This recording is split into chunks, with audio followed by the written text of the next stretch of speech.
munaasabadani oo ahayd mid lagu soo gabagabeynayay ololaha faruuranka wajigiisa saddexaad ee isbitaalka kalkaal qaybta kalkaal foundation. ololaha qaliinka faruuranka oo ah mid lacag la'aan ah ayaa waxaa ka faa'iideystay 102 qofood oo ka kala yimid gabi ahaan gobolada dalka Soomaaliya, waxaana qaliinadani si wadajir ah u sameeyay Balarosi Foundation iyo Kalkaal Foundation. munaasabad kooban oo lagu qabtay xarunta isbitaalka kalkaal ayaa waxaa ka soo qayb galay mas'uuliyiin ka socotay wasaaradda caafimaadka, qoysaska dadka qaliinada lagu sameeyay, dhaqaatiir iyo mas'uuliyiin ka socotay isbitaalka kalkaal. Dr. Maxamed Cabdullaahi oo ka mid ah dhaqaatiirta isbitaalka kalkaal ayaa warbixin guud ka bixiyay qaliinada faruuranka ay sameeyeen iyo dadka nasiibka u yeeshay in loo sameeyo qaliinadani da'dooda.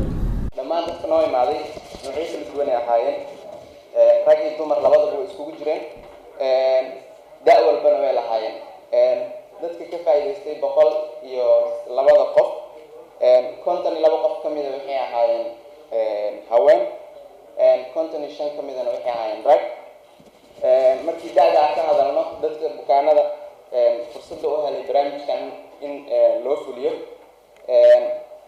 102 qof 45 ka mid ah waxay ka yaraayeen da'da 5 sano 32 qofna waxay jireen da'da 5 sano ilaa 15 sano 23 ka mid ah waxay ka weynaayeen da'da 15 sano.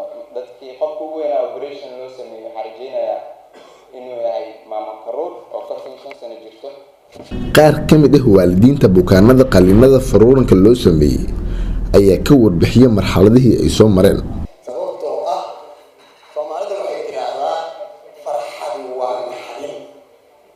haddaad naxdo maray ooyinka imaanaysa, haddaad farxadana maray ooyinka imaanaysa.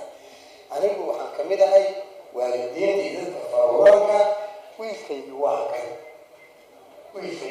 kan bal markaan fiiriya oo xagga igu ka hor ay ku qoran tahay marka kalena fiiriya farxad ima dhiman.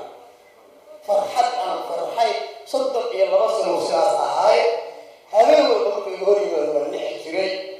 waxaan ka nixi jiray si aan wax ugu qabto waana qooyi jiray meel la aado iyo cid wax ka qabata. habeenkii inta la tolay la soo bixiyay ee aan arkay dhaqtarkii aan ku laabtaan ninkaan wiilkii miya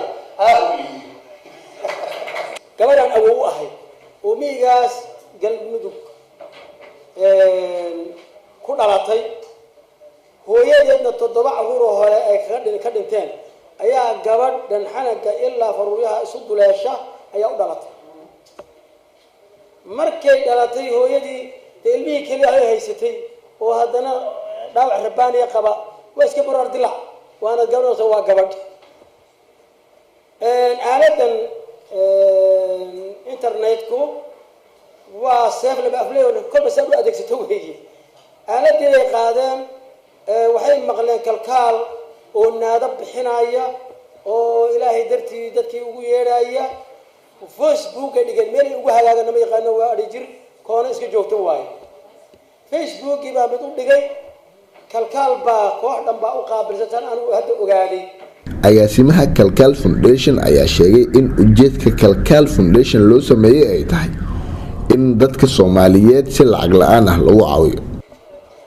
waxqabadka Kalkaal Hospital Foundation markii aan brief ka samayno intaan gelin waa hay'ad ay leedahay Kalkaal Specialty Hospital waxaana loo aasaasay in wixii bulshada laga qaado dib loogu celiyo si caafimaadka ummadana aan uga saarno, waayo xil ayaa naga saaray ama aan qabanno Soomaaliya.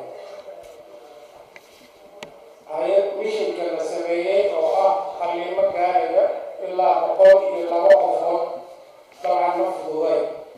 agaasimaha wasaaradda caafimaadka qaybta isbitaalada iyo qalabeyntooda Cabdirasaaq Jalaaludiin ayaa u mahad celiyay isbitaalka kalkaal. waxa uuna sheegay in isbitaalada gaarka loo leeyahay looga baahan yahay in ay sameeyaan qayb foundation ah si bulshada si bilaash ah loogu caawiyo.